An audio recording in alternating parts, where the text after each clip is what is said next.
ঈদুল আজহায় মুক্তি পেয়েছে শাকিব খান অভিনীত অ্যাকশনধর্মী সিনেমা তুফান।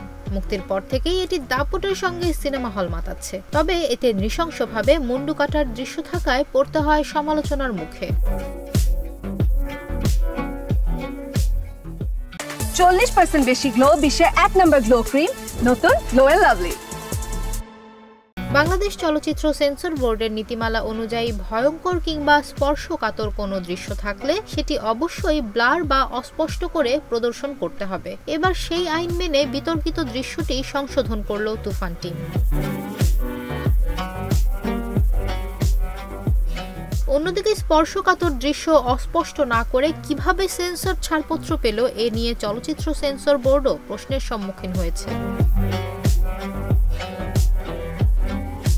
তবে সেন্সর বোর্ডের দিকে আঙুল উঠতেই তারা বলছেন তুফান সিনেমার ভয়ঙ্কর দৃশ্যগুলো ব্লার করার কথা মৌখিকভাবে বলা হয়েছিল, কোনো পরিবর্তন ছাড়াই এটি সিনেমা হলে চালানো হয়েছে।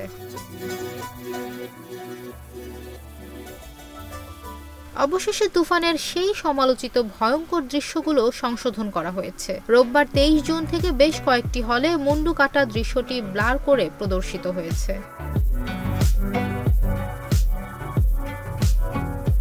এর আগে তুফান সিনেমার মাধ্যমে বিদেশে অর্থ পাচার হয়েছে বলে অভিযোগ তুলেছিলেন প্রযোজক আরশাদ আদনান। চলচ্চিত্র সংশ্লিষ্ট 19 সংগঠনের এক আলোচনা সভায় এ অভিযোগ তোলেন তিনি। তবে তুফানের প্রযোজনা প্রতিষ্ঠান আলফা আয়ের পক্ষ থেকে বিষয়টি ভিত্তিহীন বলে দাবি করা হয়েছে।